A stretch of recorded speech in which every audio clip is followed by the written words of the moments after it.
انسان جو اپنے بیٹے کو وصیت کرتا ہے وہ اس کے تجربات کا نچوڑ ہوتی ہے اور کمال محبت کے ساتھ اس کی سراسر بھلائی مقصود ہوتی ہے، اور باپ وہ وصیت اپنے بیٹے کو کرتا ہے، اور یہاں وصیت کرنے سے قبل کتنے پیار بھرے انداز میں، یا بنیا، اے میرے پیارے بیٹے، احفظ انی اربعن و اربعن، میں تمہیں 4 چیزیں بیان کرتا ہوں اور 4 چیزیں اس کے ساتھ جڑی ہوئی ہیں، تو یہ 8 چیزیں تم یاد کر لو۔ لا یضرک ما عملت معہن، اگر یہ تیرے عمل کا حصہ بن جائیں تمہیں زندگی میں کبھی نقصان نہیں ہوگا، زندگی میں تم شر سے بچے رہو گے، برائی سے بچے رہو گے، نقصان سے بچے رہو گے، تمہارا باطن تمہارا ظاہر اچھا رہے گا اگر ان 4 چیزوں کو 4 چیزوں کے ساتھ جوڑ کر کے اپنے عمل کا حصہ بنا لو۔ فرمایا ان اغنى الغناء العقل، سب سے بڑا غنا، سب سے بڑی دولت مندی، سب سے بڑی ثروت عقل ہے۔ اگر کسی کو عقل کا رزق دیا گیا ہے تو وہ سب سے بڑا دولت مند ہے۔ اگر اس کے پاس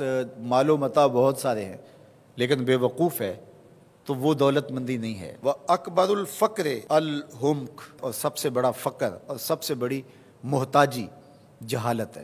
سب سے بڑی دولت مندی عقل ہے، اور سب سے بڑی غربت، سب سے بڑی غریبی اور سب سے بڑا فقر اور محتاجی بے وقوفی ہے۔ وَأَوْحَشَ الْوَحْشَةُ الْعُجْبُ، اور سب سے بڑی وحشت تنہائی عجب ہے، خود پسندی ہے، اپنے آپ کو دیکھنا کہ میں بہت کچھ ہوں۔ جو شخص اپنے آپ کو دیکھتا رہتا ہے اور وقت اپنے آپ کو ہی لوگوں کے سامنے پیش کرتا رہتا ہے بنا سنوار کے، وہ تنہا ہو جاتا ہے۔ لوگ اس کی ان خوبیوں کا بھی انکار کر دیتے ہیں جو خوبیاں واقعتاً اس کے اندر موجود ہوتی ہیں۔ اگر پاؤ ہے تو اپنے آپ کو سیر نہ بتاؤ، لوگ پاؤ کا بھی انکار کر دیں گے۔ تو جو جس حالت میں ہو وہی حالت لوگوں کے سامنے ہونی چاہیے، بلکہ اس سے اگر کم ہو۔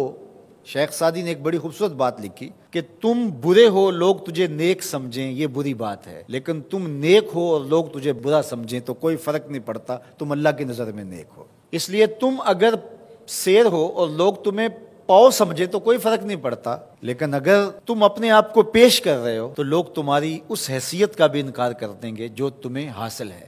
وَأَكْرَمُ الْحَسَبِ حُسْنُ الْخُلُقِ، سب سے اچھا جو حسب و نسب ہے وہ کیا ہے؟ میں فلاں ہوتا ہوں، میں فلاں ہوتا ہوں، میں فلاں کا بیٹا ہوں، فلاں قبیلے سے میرا تعلق ہے، میرا باپ بڑا امیر کبیر تھا، اپنا حسب نامہ اس طرح لوگ پیش کرتے ہیں، مجھے جانتے ہو کہ میں فلاں ابن فلاں ہوں۔ سیدنا علی المرتضیٰ فرماتے ہیں بہترین جو حسب ہے جو آپ پیش کرتے ہیں وہ کیا ہے؟ حسن الخلق، تمہارے اخلاق کیسے ہیں، تمہارا خلق گواہی دے گا کہ تم اچھے خاندان کے چشم و چراغ۔ مشکانست کے خود ببوئت نہ کہ عطار بگوئت، فارسی کا ایک مقولہ ہے کہ خوشبو وہ ہوتی ہے جو خود بتائے کہ میں خوشبو ہوں، خوشبو بیچنے والا بتاتا پھر ذرا سونگ کے دیکھیے یہ بڑی اچھی خوشبو ہے، ذرا سونگیے، کہا یہ بتانے کی ضرورت نہیں۔ حضرت علی المرتضیٰ فرماتے ہیں تمہارے خلق کی خوشبو سے لوگ سمجھ جائیں گے یہ کون ہے، تمہارے اخلاق اتنے اچھے ہوں کہ لوگ پہچان جائیں تم کون ہے۔ تو بہترین حسب و نسب کیا ہے؟ اپنے بیٹے حضرت امام حسن رضی اللہ تعالیٰ عنہ کو بتا رہے ہیں، مجھے بتائیے امام حسن سے بہتر نسب اور حسب کس کا ہو سکتا ہے؟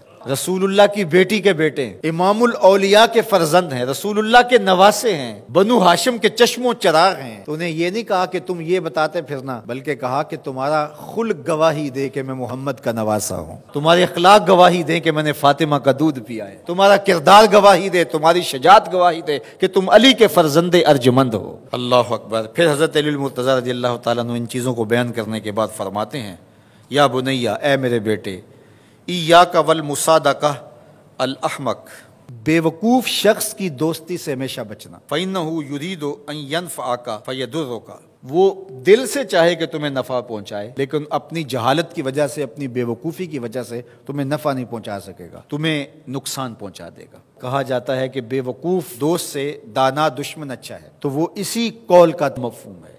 آپ نے اپنے بیٹے حسن کو یہ نصیحت کی، یہ نصیحت پلے باندھنے، اور کبھی بھی جاہل اور بے وقوف سے دوستی نہ رکھیں، اس سے رویہ اچھا رکھیں، سلوک اچھا کریں، اس کے لیے خیر کا ذریعہ بنیں آپ۔ یہ مطلب نہیں کہ بے وقوف کو آپ سلام بھی نہ کریں، لیکن دوستی اعتماد آپ اس پہ نہیں کر سکتے۔ وَإِيَّاكَ وَمُصَادِقَةَ الْبَخِيلِ، اور بخیل سے کبھی بھی دوستی نہ لگانا۔ فَإِنَّهُ يَبْعُدُ عَنْكَ أَحْوَجَ مَا تَكُونُ إِلَيْهِ، اس لیے کہ جب تجھے انتہائی ضرورت کا وقت آئے گا تو وہ تجھ سے دور ہٹ جائے گا، اور تو اس پہ توقع لگائے ہوئے ہوگا کہ میرا دوست ہے اور اوکھے ویلے میرے کام آئے گا، لیکن اوکھے ویلے وہ کام نہیں آئے گا۔ تو بخیل سے دوستی کا رب نہیں رکھنا۔ وَإِيَّاكَ وَمُصَادَقَةَ الْفَاجِرِ، بدکار شخص سے کبھی دوستی نہ رکھ، برے شخص سے کبھی دوستی کا رشتہ نہ جوڑنا۔ فَإِنَّهُ يَبِيعُكَ بِالطَّافَةِ، جو فاسق و فاجر ہے، برا شخص ہے، بدکار ہے، اس سے دوستی نہ رکھنا، اس لیے کہ وہ بہت تھوڑی قیمت میں تجھے بیچ دے گا۔ اور آخری بات، وَإِيَّاكَ وَمُصَادَقَةَ الْكَذَّابِ، جھوٹے آدمیوں سے کبھی دوست نہیں رکھنا۔ فَإِنَّهُ كَالسَّرَابِ يُقَرِّبُ عَلَيْكَ الْبَعِيدَ وَيُبْعِدُ عَلَيْكَ الْقَرِيبَ، وہ بعید کو تجھے قریب دکھائے گا، قریب کو تجھے بعید دکھائے گا۔ جو چیز قریب ہوتی ہے، جو سراب ہوتا ہے تو دور سے پانی دکھائی دیتا ہے، لیکن جب قریب جا کے دیکھتے ہیں تو سراب ہوتا ہے، پانی نہیں ہوتا۔ تو کہا وہ بھی سراب کی طرح ہوتا ہے، کذاب، جھوٹ بولنے والا، جو تجھے وہ نقشہ کھینچے گا جو ہوگا نہیں، تجھے وہ چیزیں بتائے گا جو نفس العمل میں نہیں ہوں گی، اور تو ایک مغالطے میں مارا جائے گا۔ یہ ہے حضرت سیدنا علی المرتضیٰ رضی اللہ تعالی عنہ کے وہ اقوال نور، جن کی گہرائی، گیرائی اور حکمت سے بھرے ہوئے یہ کلمات سے پھوٹتے ہوئے اجالے ہماری زندگی کو ایک اسلوب دیتے ہیں۔